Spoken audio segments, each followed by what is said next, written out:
Three strikes and still beating. I am AK Thiagaraj. Finally, the doctor walks in. White coat, serious face, clipboard, or maybe that was just in my head. He looks me over and says, "You are having a heart attack." Just like that. No build up, no sugarcoating, just the headline. That was it. Strike one. The first blow.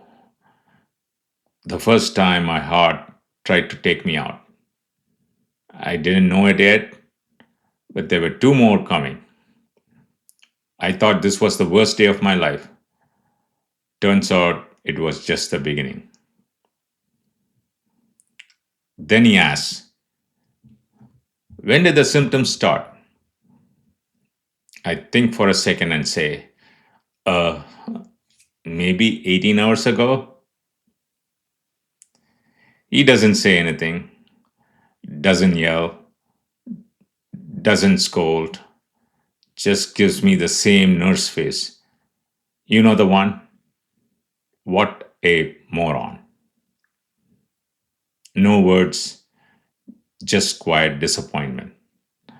Like I had shown up to a final exam with crayons. And honestly, I deserved it. I had every chance to act sooner. But instead, I chose Zantac, Coke, and denial. We are going to take a look at your arteries. If there's a blockage, we'll try to put in a stent. If that doesn't work, we will need to do a bypass. I nod, trying to stay cool. But inside, I'm thinking, wait, a bypass? That's the serious one, right? Like, open you up, Thanksgiving turkey style serious? So I ask, very timidly, "Hmm, how exactly are you going to look at my arteries?" I was bracing for him to say, "We'll split you open like a biology lab frog." But instead, he goes, "We'll go through your groin." And I swear to you, that scared the living daylights out of me. My heart was already under attack. And now this man wants to go through my crown jewels? I mean, at least buy me dinner first, doc. Is there not a waiver for that? A groin clause? Then he pulls out a stack of papers, like a mini novella, and he says, "These are the consent forms. Just sign here, and here." I look at him like, wait, shouldn't I talk to a lawyer or something? But what choice did I have?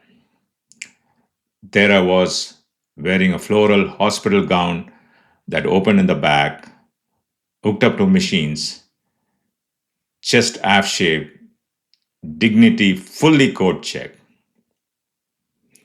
Let me be honest, you don't exactly have negotiating power when your butt's one wrong sneeze away from being on display. So I signed, because when the alternative is death, you tend to stop reading the fine print. For all I knew, I might have signed away my firstborn, my house, and my Netflix algorithm. Honestly, the doctor could have said, "And this last one just gives us permission to launch you into space." And I would have said, "Cool. Do I get frequent flyer miles?" At that point, I wasn't making decisions. I was just checking boxes. Floral gown flapping, crown jewels on high alert, chest shaved like a discount waxing session. Yeah, I was not in the mood to review legal class. Before they wheeled me in, my organized corporate mind kicked in. I picked up the phone and called my manager. Yes, while in a gown, chest half shaved, moments away from the cath lab. Boss, just a heads up, I'm having a heart attack. They are about to take me in, poke around and maybe stick something in my heart. She paused. Wait, are you serious? I don't blame her. I'd literally been in an offsite with her the day before. Now I was delivering a casual pre op update like I was rescheduling a one on one. No, seriously, this is not a joke. I'm in the ER. They're about to roll me in. Thought I should let you know. I don't remember what she said. Probably something kind, confused, horrified, but at that moment, I was still half processing everything. Part of me was the patient. Part of me was still the guy who didn't want to miss a meeting. She asked me, "What are they going to do?" And I said, "I don't know. I signed consent for a dozen things." Honestly, at that point, I could have been agreeing to a stent, bypass, alien probe, soul extraction, whatever. There were so many forms. I stopped reading after the one that said, "Death is a possible outcome."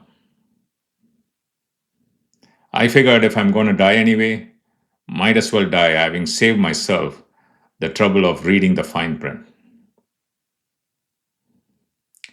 It was like an all you can eat buffet. They just choose from the menu once they got inside.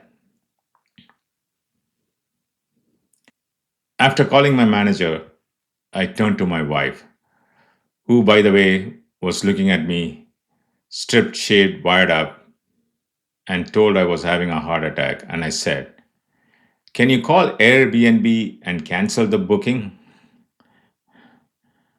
She gave me this look like, "Are you fucking serious right now?" That's what broke her. Not the heart attack, not the EMS, not the consent form. It was me worrying about a vacation rental while doctors were preparing to cut me open. But hey, those things are non refundable. That's the thing about trauma. Your mind latches onto something normal, a task, a chore, a spreadsheet, just to keep from spinning off into the void. Mine chose Airbnb as the hill to die on. Literally. I was also thinking, should I pray? Should I read the Bible? Then I thought, no time for that. If I survive, I'll have plenty of time for prayer. And if I die, well, then I might be hanging out with the devil. That's the episode. Beaten by life, still beating.